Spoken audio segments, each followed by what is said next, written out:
혹은 사순절 설교 시리즈 네 번째 시간, 이제 결정해야 할 것은입니다. 한 절이니까 우리 함께 같이 함께 합독하도록 하겠습니다. 시작.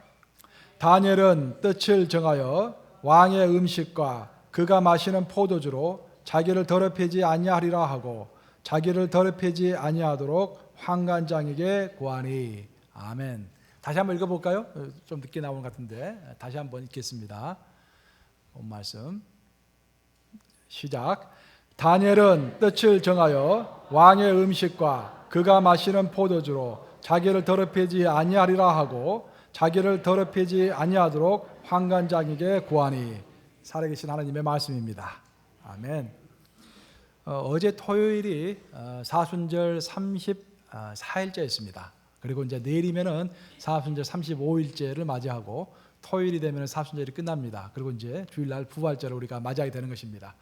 그 사순절을 맞이해서 우리가 사순절 40일 특별 새벽기도회를 쭉 이어왔는데 여러분 수고 많으셨습니다. 참 기뻤고 참 보람이 있었습니다. 이제 기도를 했으면은 이제 기도를 마무리 지어야 할 텐데 우리가 어떤 기도를 쭉 드린 기도를 어떻게 마무리 지어야 할 것인가라는 것들을 한번 생각해보는 그런 시간을 오늘 갖도록 하겠습니다. 특별히 기도의 열매는 하나님 앞에서 어떤 결단인데 우리가 어떤 결단을 해야 할 것인가 하나님 앞에서 함께 살펴보면서 은혜를 나누고자 합니다. 오늘의 본문은 다니엘인데 다니엘의 배경은 이스라엘 민족이 바벨론에서 70년간 포로 생활을 했다라는 그 내용이 바로 배경입니다. 참 슬픈 내용입니다. 이스라엘 민족은 하나님께서 그렇게 누누이 당부했음에도 불구하고 우상 숭배를 떠나지를 못했습니다. 하나님께서 가장 슬퍼하시고 가장 좀 징계하시는 것이 사실 우상 숭배입니다. 그 어떤 죄보다도 가장 하나님께서 크게 생각하시는 죄가 우상 숭배입니다. 우상이라는 것은 다른 게 아니라 내가 하나님보다 더 귀하게 생각하고 하나님보다 더 소중하게 생각하고 하나님보다 더 즐기는 것이 있다고 한다면 그것이 우상인 것입니다. 만약에 여러분의 마음속에 어떤 계획과 꿈이 있어가지고 이 계획만큼은 내가 반드시 해야겠다. 절대 하나님이 놓으라고 해도 놓을 수가 없습니다. 또 내가 어떤 드라마를 너무 좋아해가지고 예배 드리는 것보다 드라마가 더 좋습니다 라고 한다면 그것이 뭘까요? 그것이 바로 우상인 것입니다. 여러분들 주일날 주일 성수를 쉽게 빠지곤 하시는데 참 주의하셔야 합니다. 물론 특별한 일이 있어서 이제 주일 성수 못 하시는 것은 이해가 되지만 어떤 다른 것을 즐기기 위해서 주일 성수를 하지 않는다라고 하는 것은 하지 않는다 한다면 그것이 바로 우상 숭배인 것입니다. 하나님께서 굉장히 슬퍼하시는 것입니다. 그런 과정 가운데서 이제 하나님께서는 이스라엘 민족을 멸망시키시고 특별히 그 당시에 신흥 강대국으로 일어나고 있던 바벨론을 이제 사용하셔가지고 남유다를 멸망시키십니다. 예루살렘을 다 초토화시키고 특별히 586년에 BC 586년에 그 안에 있던 예루살렘 성전까지 다 무너뜨리시고 이스라엘 백성을 포로로 바벨론으로 끌고 가는 것입니다. 참 슬픈 역사입니다. 그래서 이스라엘 민족은 그곳에 가서 그발강가에서 바벨론에 있는 그발강가에서 서러움에 울면서 하나님께 울부짖어 기도했다라는 내용이 시편에 나오고 있습니다. 근데 하나님은 참 신기하셔서 한편으로는 우리를 그렇게 징계하시지만 또 한편으로는 우리를 그렇게 또 위로하십니다. 마치 우리 아버님이 또 우리 어머님이 제가 어렸을 때 내가 잘못했을 때는 회초를 들어서 나를 때리셨지만 때리고 나서는 너무 안타까우셔가지고 우리 어머니 와서 다를 막 안아주시고 맛있는 것도 주시고 하는 것 똑같이로 하나님은 우리가 잘못했을 때 우리를 징계하시지만 또 금방 또 우리를 위로하시고 격려하십니다. 그것이 하나님의 이중적인 성품이십니다. 하나님께서는 그들을 징계해가지고 포로로 끌고 갔지만 그들이 너무 안타까워서 그들이 포로 생활을 하는 동안에 많은 격려와 위로를 하셨고 특히 많은 긍정적인 애언을 해주셨습니다. 그 예언들을 쭉 모아놓은 내용이 바로 에스겔서이고 다니엘서입니다. 성경 중에서 이사야와 더불어 큰 대선지서라고 그러죠. 큰 선지서이다. 그러니까 예언서 중에서도 좀 분량이 많은 에스겔서와 다니엘서는 그런 배경을 가지고 하나님께서 말씀해 주셨던 것입니다. 그 중에서도 에스겔서는 특별하게 하나님께서 초토화가 된 예루살렘 성전을 그전보다 훨씬 더 위대하게 만드실 것이다 라는 것을 예언해서 이스라엘 민족들에게 많은 희망을 불어넣어 주셨습니다. 반면에 다니엘을 통해서 하나님께서는 어떤 예언을 하셨냐면은 앞으로 전 세계 패권이 어떤 식으로 이루어질까라는 것들을 예언하셨는데 대단합니다. 그 스케일이. 그 당시에는 바벨론이었지만 바벨론 다음에는 페르시아 왕국이 올 것이고, 페르시아 왕국이 무너진 다음에는 헬라 왕국이 올 것이고, 헬라 제국이 무너진 다음에는 로마 제국이 올 것이고, 쭉 세월이 지나서 이 땅에서 마지막 날에 메시아가 재림하시는 그날, 예수 그리스도죠. 메시아가 재림하시는 그날까지는 이 세계가 10개의 나라들이 이 땅을 통치하고 지배할 것이다 라는 그런 내용들을 아주 큰 스케일로 이야기합니다. 그래서 다니엘의 내용은 요한계시록의 내용과 아주 흡사합니다. 요한계시록은 사실 다니엘서에 기반해서 다니엘서의 내용을 좀 더 구체적으로 자세하게 적어놓은 책이라고 할 수가 있겠습니다. 다니엘서를 전체적으로 보면은 다니엘서에서 이야기하고 있는 주제라고 한다면, 그 밑바닥에 흐르고 있는 큰 주제라고 한다면 하나님의 주권입니다. 이 땅에 있는 모든 열방들, 미국, 러시아, 일본, 중국, 자기 나름대로 열심히 자기 뜻대로 계획을 세우고 하는 것 같지만 다 하나님의 손 안에 들어있다라는 것입니다. 하나님께서 개입하시고 그들을 이끌어 가신다라는 내용입니다. 우리 하나님은 큰 민족과 나라만을 이렇게 움직이시는 것이 아니라 우리 개인의 삶도 아주 세밀하게 인도하신다라는 그런 내용입니다. 제가 말씀드린 것처럼 다니엘서는 그렇게 큰 웅장한 스케일로 전 세계 패권이 어떻게 움직일 것인가를 설명하고 있지만, 한편으로는 하나님께서 다니엘이라는 그 한 인물을 어떻게 사랑하셨고 어떻게 인도하셨고 어떻게 보호하셨는가를 아주 세밀하게 적어놓고 있는 책입니다. 놀랍지 않습니까? 전 민족과 전 세계를 움직이시는 우리 하나님께서 나 한 사람에게 그렇게 세밀하게 접근하시고 인도하시고 보호하시고 베푸신다라는 사실이 놀라운 감동으로 다가서는 것입니다. 다니엘은 에스겔과 에레미야하고는 좀 달랐습니다. 그 당시 시대에 하나님께서 뽑으신 선지자가 에레미야와 에스겔이었는데 동시대의 사람입니다. 에레미야가 이제 나이 한 60대여서 또 60에서 70 사이에 예루살렘이 이제 멸망을 했죠. 이제 나라가 멸망하기 전에 에레미야가 많이 울었습니다. 눈물의 선지자라고 그러죠. 많이 울면서 사람들에게 이제 우리의 심판의 날이 다가온다, 우리 회개해야 한다라고 울부짖었던 것입니다. 그 누구도 에레미야의 말을 듣지 않았어요. 그때 다니엘은 10대 소년이었습니다. 아주 피부가 곱고 아주 똑똑한 총기가 있는 그런 10대 소년이었습니다. 그래서 에레미야가 이제 나라가 멸망했을 때 머리를 풀고 눈물을 흘리고 그럴 때 다니엘은 포로로 10대 소년인데 끌려갔던 것입니다. 그때 같이 끌려갔던 사람이, 약간 먼저 끌려갔던 사람이 바로 에스겔입니다. 에스겔과 나이가 좀 비슷하지요. 근데 다니엘은, 에레미야나 에스겔은 하나님께서 공식적으로 뽑으셔가지고 많은 자기 백성들 앞에서 공적으로 하나님의 예언을 선포하는 사람이었지만, 다니엘은 그냥 그런 사람, 공적인 예언자가 아니었습니다. 하나의 정치가라고 볼 수 있는데 하나님께서는 그 사람도 특별하게 사용하셔서 많은 말씀을, 하나님의 말씀을 전달하게 하신 것입니다.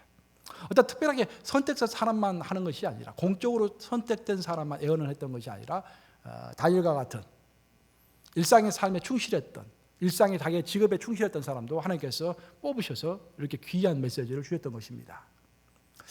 다니엘을 볼 때 우리가 한 가지 참 특별한 것은 뭐냐면은, 성경에 나와 있는 위인들 중에서 특별히 한 줄 두 줄 언급되는 그런 위인이 아니라 적어도 두세 페이지 이상 이렇게 많이 언급되는 성경의 위인 중에서 절대로 부정적인 내용이 단 한 줄도 없는 사람이 다니엘입니다. 사실 요셉조차도 부정적인 내용이 있어요. 요셉의 부정적인 내용은 뭐였습니까? 어렸을 때 꿈을 꾸고서 형제들 엄마 아버지 앞에서 자랑했다라는 것이, 엄마는 없었으니까 아빠 앞에서 자랑했다라는 것이 요셉의 단점이었죠. 하지만 다니엘은 그 한 번도 어떤 부정적인 내용이 나오질 않아요. 아주 퍼펙트한 사람으로 성경에서 지목이 됩니다. 그래서 우리가 이제 아들을 낳으면 이름을 뭐라고 지어야겠습니까, 여러분? 이제 다니엘이라고 지어야 하는 거예요. 다니엘로. 이제 이름 다니엘로 지어야 하는 거예요. 그리고 또 다니엘을 보면 또 특이한 게 뭐냐면은, 다니엘이 10대에 끌려가가지고 무려 66년 동안 살면서 그곳에서 66년 동안 4명의 왕을 섬겼습니다. 그것도 최측근에서 섬겼어요. 이거 대단한 일입니다. 이방 민족인데 이방 민족의 한 사람이 그 최고의 전 세계를 지배하는 제국들의 왕 옆에서 최측근에서, 그것도 나라가 정권이 바뀌고 나라 제국 자체가 바벨론에서 페르시아로 바뀌는 그 과정 가운데서도 왕의 최측근에서 애언하고 나라를 이끌 수 있었다라는 것은 하나님의 절대적인 간섭과 은혜가 아니면 불가능한 일입니다. 그렇죠? 요즘에도 아무리 똑똑해도 한 정권에서 뭐 2, 3년 있기가 힘듭니다. 그렇죠? 금방 바뀌고만 그렇죠. 장관도 금방 바뀌고 대통령도 4년 있으면 바뀌고 그러는데 다니엘은 무려 66년간 정권이 수없이 바뀌고 제국이 바뀌는 그 과정 가운데서도 자리에 자신을 지켰던 것입니다. 그럼 하나님이 왜 이렇게 다니엘을 축복해 주셨는가? 왜 그랬는가? 그것을 우리가 살펴볼 건데, 다니엘이 10대의 소년으로서 이제 바벨론으로 끌려갔을 때 다행스럽게도 다니엘이 총기가 있고 귀족의 아들이었기 때문에 다니엘은 바벨론 황실의 장학생으로 선발이 되었습니다. 쉽게 이야기하면은. 그래서 다니엘 황실에서 똑똑한 미청년들을 뽑아가지고 훈련을 시킨 다음에 장차 이 나라를 다스릴 수 있는 그런 관료들로 만들기 위해서 장학생으로 뽑힌 거예요. 장학생으로 뽑혀서 이제 황실에 갔을 때 황실에서 요청했던 첫 번째 사항이 뭐냐면은 너는 너의 정체성을 바꾸라라는 그런 요청이었습니다. 바벨론 황실에서 뭐 다른 것 요청하지 않았어요. 딱 하나를 요청했습니다. 그것이 뭐냐면은 너가 더 이상 이스라엘의 유대인이 되지 말고 바벨론 사람이 되어라. 너의 정체성을 바꾸라라는 것입니다. 우리의 신앙의 세계도 똑같습니다, 여러분. 우리가 신앙을 좀 제대로 해보려고 하면은요, 세상에서 우리에게 요청하는 것은 뭐냐면은 너의 정체성을 바꾸라라고 세상은 요청합니다. 우리의 정체성은 뭡니까? 우리는 하나님의 아들이요, 하나님의 딸이죠, 그렇죠? 그게 우리 정체성이에요. 근데 세상은 취업을 하면은 이제는 당신은 뭐 IBM이면 IBM 사람입니다. IBM에 충성해야 합니다. 이렇게 우리가 요청하는 거야. 예를 들어서 주일날에도 회사에 나와서 일하시오. 우리 교회에 충성할 겁니까? 아니면 직장 충성할 겁니까? 우리 정체성을 바꾸길 원해요. 다니엘도 똑같았어요. 처음에 갔더니 처음에 다니엘이 직면했던 도전이 바로 정체성을 바꾸라라는 것이었습니다. 바벨론 황실에서는 4가지를 들어서 정체성을 바꾸라고 합니다. 첫째는 너가 너의 이름을 바벨론식으로 바꿔야 한다. 두 번째는 너가 바벨론의 학문을 공부해야 한다. 세 번째로는 바벨론 황실의 예법에 따라서 식사를 해야 한다. 그리고 네 번째로는 바벨론의 왕에게 기도해야 한다라는 4가지를 요청한 것입니다. 바벨론은 이제 다니엘은 고민이 되었어요. 이 4가지 중에서 내가 무엇을 선택하고 무엇을 버릴 것인가? 하나님께 기도하기 시작했습니다. 주님, 내가 이 4가지를 요청받았는데 뭘 어떻게 합니까? 어떤 것은 내가 억셉트하고 어떤 것을 리젝트를 해야겠습니까? 여러분이라면 이 4가지 중에서 뭘 받아들이고 뭘 리젝트 하시겠어요, 여러분? 다니엘은 기도를 했는데 2가지를 받아들이고 2가지를 리젝트 했습니다. 이것이 신앙의 지혜입니다, 여러분. 이 세상을 살아가면서 많은 도전들이 우리에게 오는데 그 많은 도전 중에서 어떤 것을 우리가 받아들이고 어떤 것을 리젝트를 과감하게 해야 합니다. 근데 대부분 사람들이 그걸 잘 못해요. 그리고 거꾸로 하는 경우가 너무 많습니다. 거꾸로 하는 경우. 무엇이 진짜로 우리가 지켜야 할 것이고 무엇이 그냥 나도 괜찮은 것인지, 무엇이 에센스이고 무엇이 퍼리퍼리, 그러니까 주변적인 것인지 그걸 잘 분간을 못하는 거예요. 다니엘은 4가지 중에서 2가지는 억셉트를 했어요. 다니엘의 바벨론의 학문을 배우는 것과 이름을 바꾸는 것은 오케이 했습니다. 과감하게 억셉트했습니다. 2가지는 목숨을 걸고 받아들이지 않았습니다. 첫 번째는 황실에서 주는 음식을 먹지 않는 것. 두 번째는 왕에게 무릎 꿇고 머리 숙여서 기도하지 않는 것. 그 2가지를 리젝트를 했습니다. 그럼 왜 그랬을까? 왜 그랬을까? 다니엘이 생각하기에 바벨론의 학문과 이름을 바꾸는 것은 자신의 내면에 있는 하나님을 향한 충성심을 바꿀 수 없다고 믿었습니다. 자기가 아무리 바벨론 학문을 많이 공부해도 그 학문이 자기를 엄습하지 못할 것이다라는 그런 나름의 자신감이 있었던 것 같습니다. 그래서 그런 것들은 과감하게 받을 수 있었어요.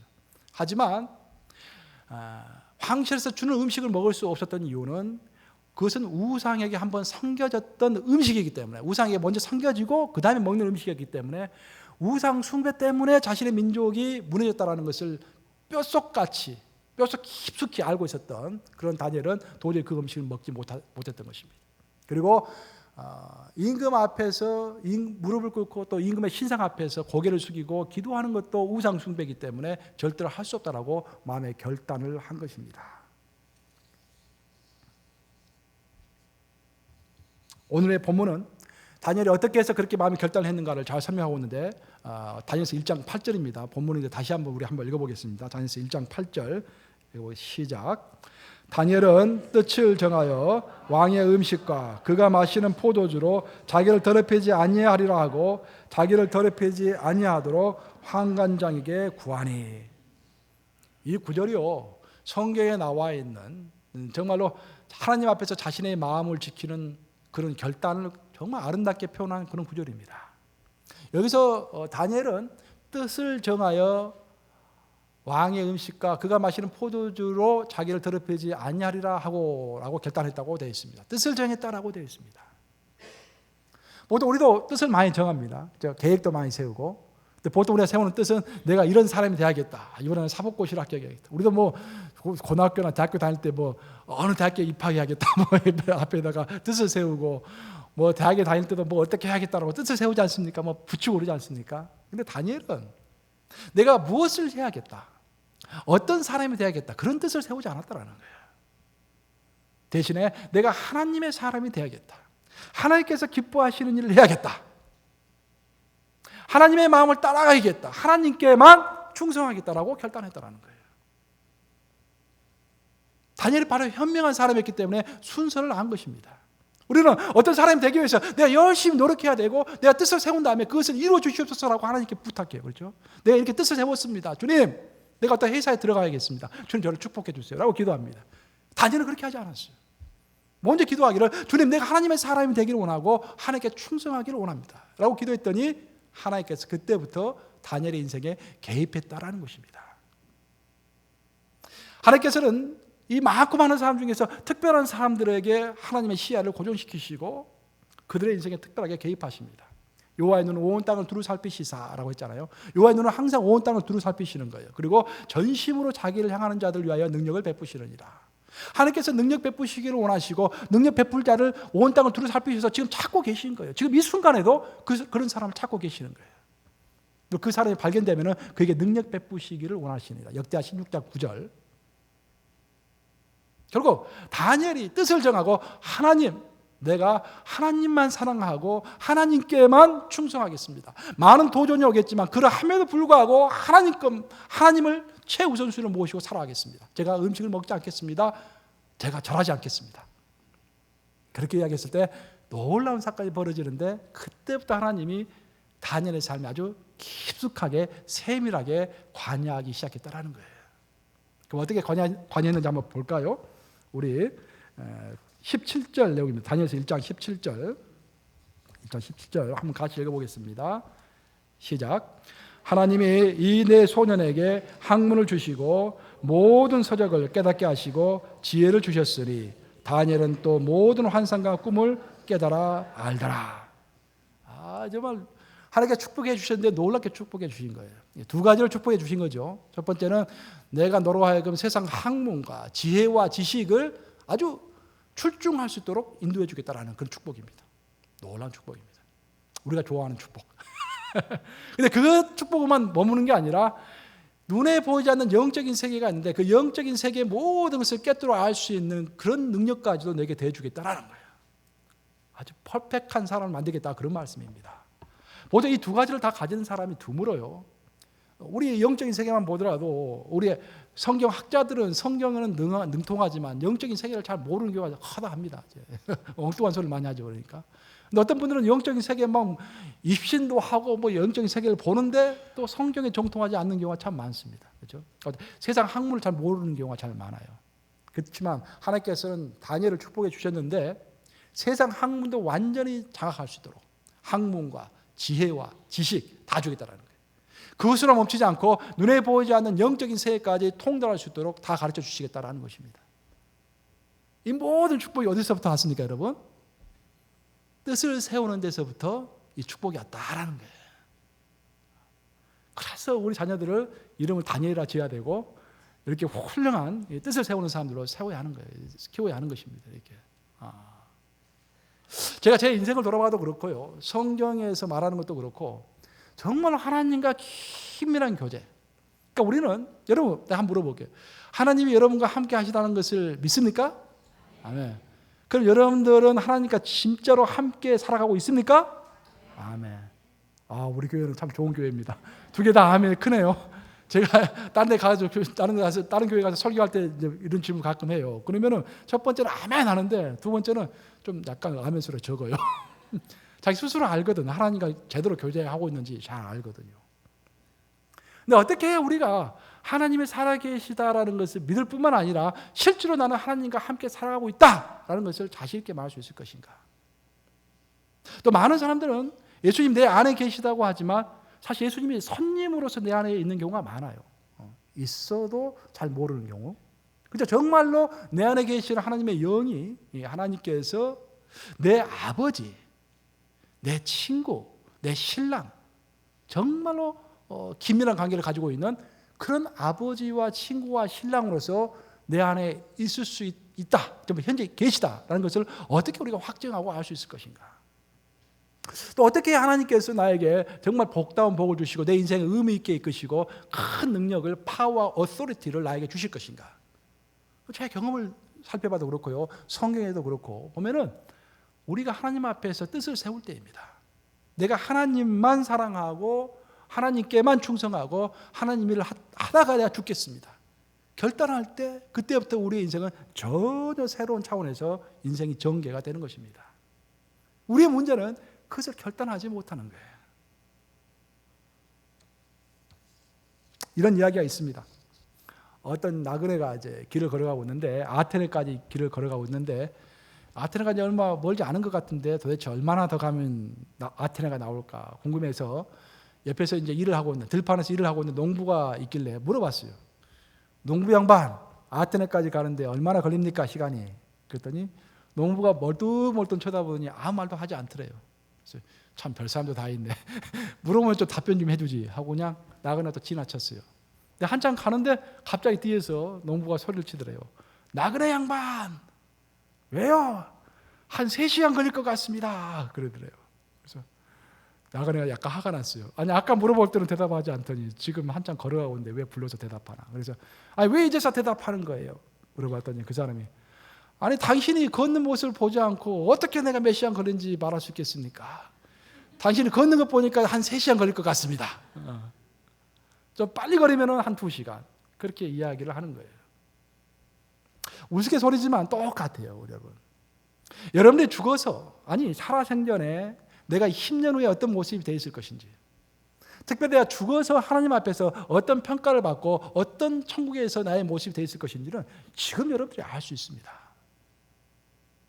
내가 하나님 앞에서 어떤 뜻을 세워서 신앙생활을 하고 있는가라는 것을 살펴보면 내 장래 모습이 보이는 것입니다. 내가 어떤 자세로 어떤 뜻으로 현재 걷고 있는지를 보면 신앙의 길을 여정을 걷고 있는지를 보면 내가 아테네까지 몇 시간 걸릴지를 알 수가 있는 것입니다. 우리는 하나님을 사랑한다고 이야기하고 또 하나님께 이제 헌신한다고 이야기하면서도 많은 도전에 이제 부딪힙니다. 그래서 지속적으로 기도하기도 힘들고 지속적으로 신앙생활하기도 힘듭니다. 우리가 어떻게 열심히 하는 것 같은데 우리의 삶은 쳇바퀴 돌듯이 똑같은 삶을 도는 것 같아요. 그저 여러분들 한 가지 명심할 것은 뭐냐면은 우리 모두는 어차피 정해진 인생의 쳇바퀴를 이렇게 빙빙 도는데 어떤 사람은 여리고성을 도는 사람이 있어요. 그렇죠? 약속의 말씀을 붙잡고서 하나님께 뜻을 세워서 돌긴 돌되 하나님 중심으로 계속 도는 것입니다. 내가 어디를 가고 있는지 어떤 일이 벌어질지 잘 몰라요. 다니엘도 몰랐을 것입니다. 자기의 인생에 어떤 일이 벌어질지를 몰랐을 거예요. 단지 하나 하시는 것은 내가 하나님 앞에서 뜻을 세웠다라는 것이 확실했고 하나님이 나와 함께 하신다라는 것이 확실했어요. 그렇게 돌다 보니까 어느 날 여리고성이 무너진 것입니다. 목표 달성한 것입니다. 근데 많은 사람들은 일상의 삶을 쳇바퀴처럼 돌되 여리고성을 도는 것이 아니라 광야를 도는 사람들이 있어요. 광야를 그것도 40년, 50년, 60년 동안 열심히 걷는데 그냥 광야를 걷고 있는 거예요. 약속의 땅과는 무관한 광야를 걷다가 약속의 땅에 들어가지도 못하고 죽는 사람들이 태반으로 많이 있는 것입니다. 그래서 우리가 한번 생각해 봐야 할 것은 과연 내가 지금 현재 길을 걷고 있는데 인생의 길을 걷고 있는데 나는 여리고성을 돌고 있는가 아니면 광야 길을 돌고 있는가. 주님께서 우리 나를 인도해 주실 때 인도해 주셔야만 하는데 언제 나를 인도해 주실 것인가. 그래서 내가 하나님 앞에 뜻을 세우고 나갔을 때 주님께서 나를 여리고성 그 주위를 돌게 하실 것으로 믿습니다. 그런 사람이 되어야 돼요. 어차피 걸어야 할 길이라면 여리고성 주위를 돌아야지 광야를 걸어가시면 안 됩니다. 하나님께서 사랑하는 자에게 애언을 주시고 사랑하는 자에게 약속을 주시고 사랑하는 자에게 여리고성을 돌게 하십니다. 우리 하나님의 사랑을 받는 가장 큰 척경은 하나님 앞에서 뜻을 세우는 거예요. 어렵지 않습니다. 그렇죠? 어떤 일을 하고 나서 하나님께서 부르시는 것이 아니라 우리가 뜻을 세웠을 때 하나님께서 부르셔서 우리를 일을 시키시는 것입니다. 성경을 읽어보면은 자기의 뜻을 가장 위대하게 고백했던 사람 중에 하나가 베드로입니다. 그렇죠? 베드로는 지금으로 말하면 가이사랴 빌립보, 우리 성지 순례를 가보면은 이스라엘 북동쪽이죠. 북동쪽에 가이사랴 빌립보가 있는데 거기서 예수님께 그런 고백을 했습니다. 주는 그리스도시요 살아계신 하나님의 아들이시나이다. 이 고백이 보통 고백이 아닙니다. 주는 그리스도시요 살아계신 하나님의 아들이시나이다. 이게 왜 이제 중요하냐면은 그 가이사랴 빌립보 지역 자체가요 만신전이 있는 곳입니다. 그러니까 지금도 그 지역에 가보면은 어떤 신기한 기운이 좀 느껴져요. 만신전이라고 한다면은 만 명의 신, 온갖 잡신을 다 모아놓은 신전이 거기에 있어요. 그리고 로마 황제를 숭상하는 신전도 거기에 있었습니다. 그러니까 웅장한 신전들이 막 있는 거야. 거기서 우리 예수 그리스도는 얼마나 초라했겠습니까? 그렇죠? 목수, 예수 그리스도는 목수고 뭐 어떤 랍비도 아니고 공식적인 교육을 받은 것도 아니고 굉장히 초라한 사람이었어요. 그 만신전 앞에서, 그 웅장한 건물 앞에서 베드로가 그 한갓 인간처럼 보이는 저 목수의 아들이며 본인 스스로가 목수인 어떤 자격증 하나 없는 그 예수 앞에서 주는 그리스도시요 살아계신 하나님의 아들이시나이다 라고 고백했던 것입니다. 그 고백은 놀라운 고백입니다. 이 세상의 온갖 도전을 극복할 수 있는 그런 믿음의 정신이 있었던 거예요. 우리 그리스도는 베드로가 뭔가를 열심히 하고 잘했고 뭔가 웅장한 것을 이루었기 때문에 그것 위에 교회를 세우겠다고 말씀하지 않으셨습니다. 우리 예수님은 베드로가 그 이후에도 무너지고 쓰러지고 배반할 것을 다 아셨습니다. 그럼에도 불구하고 예수님께서는 내가 너의 고백 위에 교회를 세우리라 라고 말씀하신 거예요. 너의 뜻 위에, 너가 나를 사랑한다고 말하는 그 뜻 위에, 내가 나를 인정한다고 말하는 그 뜻 위에 내가 교회를 세우리라 라고 말씀하신 거예요. 우리가 똑같아요. 우리가 어떻게 정말로 신앙다운 신앙을 생활 한번 해보고 산 것답게 살아보고 이 땅에서 정말 의미 있게 이 땅을 살아갈 것인가? 어떻게 해야 생생하게 하나님을, 우리 예수님을 손님이 아니라 정말로 내 신랑이요, 내 친구요, 내 아버지로 정말 모시면서 하나님이 살아계시다는 것을 믿을 뿐만 아니라 정말 하나님과 함께 동행하는 삶을 살 수 있을 것인가?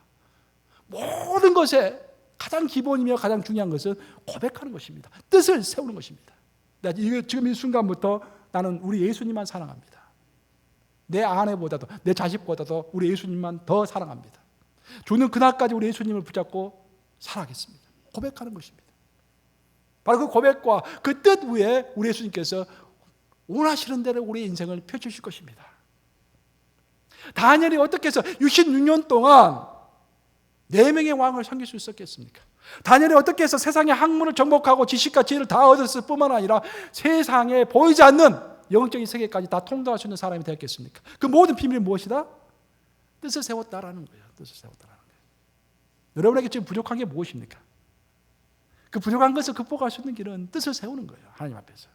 내가 비록 실패할지라도 지금 내일 실패할지라도 오늘 뜻을 세우는 것입니다. 지금 우리가 사순절 새벽기도를 이제 특별 새벽기도를 하면서 교제로 함께 읽고 있는 책이 마크 베터스 목사님이 쓴 기도의 원그릭이라는 그 책장을 매일 좀 읽고 있죠 우리가.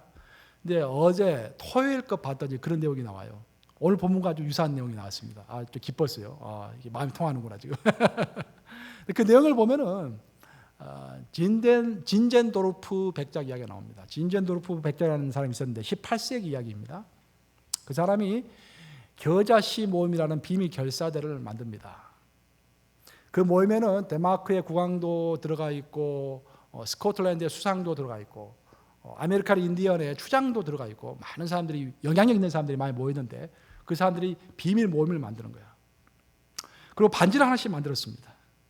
그리고 그 반지에다가 어떤 글을 새겼는데 그 글이 뭐냐면은 우리는 자신을 위해서 살지 않는다라는 그런 글을 딱 새긴 반지를 만들어서 다 하나씩 나눠 가진 거예요.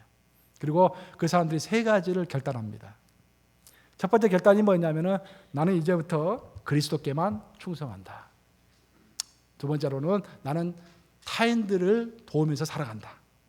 사람들에게 친절한다. 그런 말이죠. 세 번째로는 나는 열방의 복음을 전하는 데 앞장선다. 세 가지를 선언한 것입니다. 그들이 이제 함께 모여가지고 첫날 선서식을 하기 전에 기도를 하고 선서식을 했지만 그 선서식은 불과 몇십 분 만에 끝났지만 그들의 결단은 평생 죽을 때까지 이어졌다고 합니다. 더 놀라운 것은 뭐냐면 진젠도르프 백작이 자기가 이끄는 모라비안 교도들과 함께 그 세 가지의 언약을, 특별히 그 세 가지 중에서도 열방의 복음을 전한다라는 그 언약을 지키기 위해서 중보기도를 시작했습니다. 근데 그 중보기도가 무려 100년 동안 끊어지지 않고 이어졌던 것입니다. 놀랍지 않아요, 여러분들? 1년 하기도 힘든데. 저도 선교단체 있을 때 몇 년간 계속해서 24시간 중보기도죠. 릴레이기도 24시간. 새벽, 내 순서가 되면 새벽에도 깨나 기도하는 거야. 그렇게 했었어요, 우리가. 그렇게 기도하는 사람들이 있기 때문에 지금 이 어수선한 세계 가운데서도 하나님의 나라가 유지되고 보존되고 복음이 전파되는 것입니다. 그 모라비안들의 기도와 열정과 진덴도르프의 그 리더십 때문에 18세기를 전후해가지고 아주 거대한 복음의 물결이 일어났습니다. 그 어느 때보다도 많은 선교사들이 파송된 것입니다. 그것은 우리하고도 관련이 되는데 사실 요한 웨슬리가 믿음을 잃고서 굉장히 힘들었을 때 모라비안 교도들을 만난 것입니다. 그리고 믿음을 회복했어요. 그리고 우리 감리교 운동을 시작한 것입니다. 그래서 모라비안의 정신과 우리 감리교 정신이 비슷한 게 있어요. 그렇게 하나님께서는 모라비안들과 진덴도르프 백작을 엄청나게 사용하셨는데 그 모든 것의 출발이 뭐였습니까? 진덴도르프 백작이 하나님 앞에서 뜻을 세운 것입니다. 내가 주님께만 충성하겠습니다.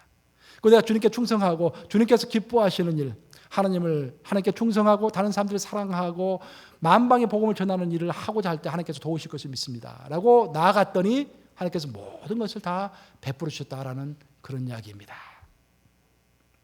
사랑하는 여러분, 이렇게 우리가 뜻을 정하는 것이 힘입니다. 다른 것이 힘이 아니라 우리가 뜻을 정하는 것이 능력입니다. 모든 참 능력이 하늘로부터 이 땅에 있는 하나님의 자녀들에게 부어지는데 그 능력을 온전히 받는 통로는 바로 하나님 앞에서 하나님을 위해 살겠다고 뜻을 정하는 것입니다. 이제 고난주간이 시작되었습니다. 여러분들 이 고난주간 동안에 특별하게 하나님의 십자가를 묵상하시면서 그 무엇보다도 다니엘처럼 내 어려움이 있음에도 불구하고 주 앞에서 뜻을 세우시는 여러분 되시기를 우리 주님의 이름으로 축복합니다.